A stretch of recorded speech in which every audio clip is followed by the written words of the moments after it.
A cheating husband regret the silence in the living room was a physical weight, pressing down on Mark's chest, making each breath a conscious, laborious effort.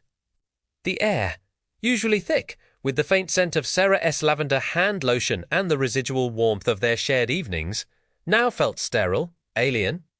He sat on the edge of the plush sofa, the one they'd spent a solid weekend agonizing over choosing, and traced the worn pattern of the upholstery with a fingertip.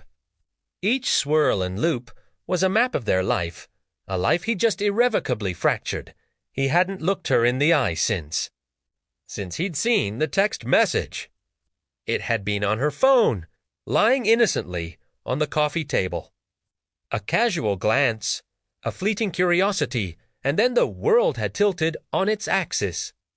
Thinking of you last night was unforgettable.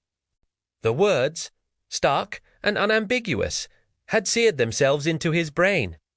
He'd stared, his vision blurring, his stomach churning, a cold dread seeping into his bones. He remembered the faint, almost imperceptible tremor in his own hand as he'd picked up the phone. The way the screen had glowed with a blinding indictment. Now he heard her breathing, a shallow, ragged sound from the bedroom. It was a sound he'd once found comforting, a lullaby that lulled him to sleep. Now it was a painful echo of his betrayal.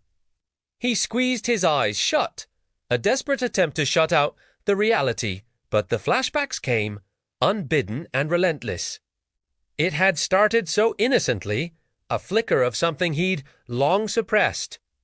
Emily, from accounting. She was new, bright, and possessed a disarming way of making him feel seen. Truly seen, in a way he hadn't felt in years. Sarah was wonderful, his anchor, his best friend, the mother of his children. But somewhere along the line, the intimacy had morphed into routine. The shared glances had become perfunctory. The conversations, a careful ballet of logistics and scheduling. One late night at work, a shared project, a bottle of wine they'd bought on a whim from a local vineyard. Emily's laugh, a tinkling sound, had cut through the sterile office air. He'd felt a spark, a forgotten ember igniting. He'd dismissed it, of course. It was just work stress, a fleeting moment of camaraderie, but it hadn't been fleeting. It had been a slow burn, a creeping vine that had gradually wrapped itself around his resolve. Conversations bled into after-work drinks, then lunches. There were stolen moments, furtive glances filled with a dangerous understanding. He told himself it was harmless, a way to feel alive again. He convinced himself Sarah wouldn't care, that it was just a platonic friendship, an escape from the pressures of life. He'd compartmentalized it, neatly filed it away in a dark corner of his mind, a secret he hugged to himself like a life raft. He remembered the sheer exhilaration of those stolen moments, the thrill of the forbiddance, the intoxicating scent of possibility. Emily's touch, light as a butterfly's wing, on his arm during a particularly shared laugh. The tremor that ran through him, a jolt of electricity he hadn't felt in what felt like a lifetime. He'd told himself it was just attention, that he deserved it. He'd rationalized it all. Sarah was busy with the kids, with work. He was working hard too. They were a team, but sometimes teams needed individual moments to recharge. He'd told himself he was protecting her, protecting their family, by keeping this separate, contained. The memory of that night, the one Emily had called unforgettable, flashed behind his eyelids. It had been a blur of cheap hotel rooms and hushed conversations, of desperate assurances and reckless abandon.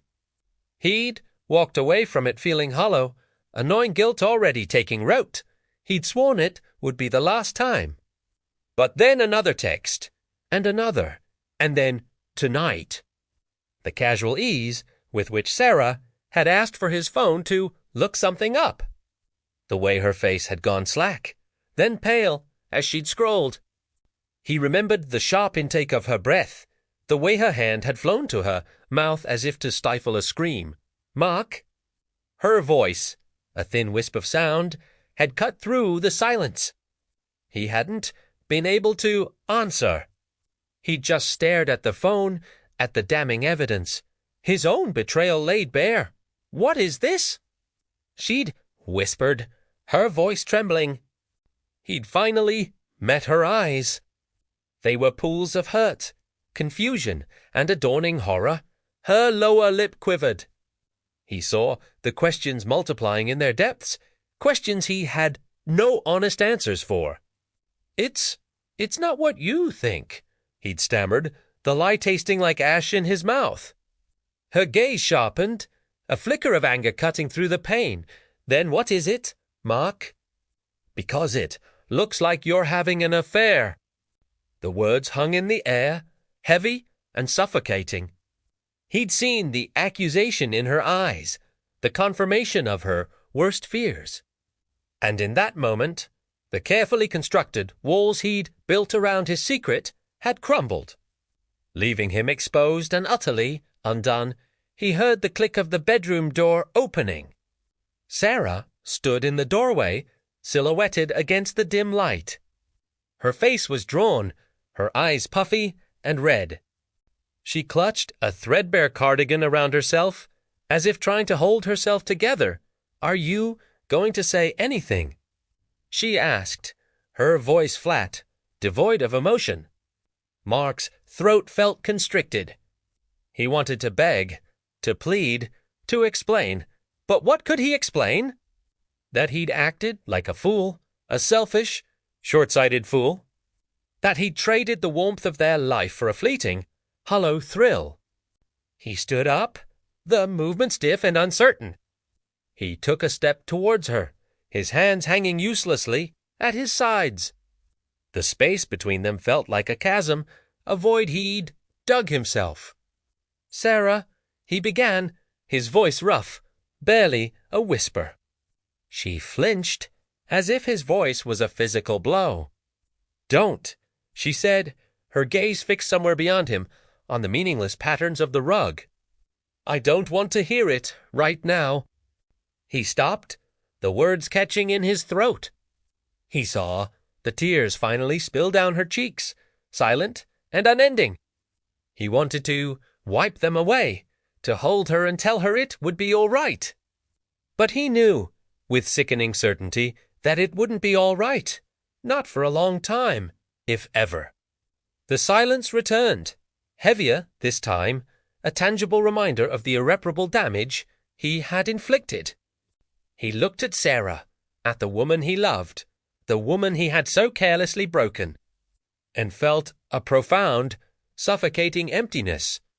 He saw the uncertainty etched on her face, mirroring the turmoil in his own heart. The future, once a clear path, was now a fog-shrouded landscape, and he had no idea if they would ever find their way back to each other. Like, subscribe for more.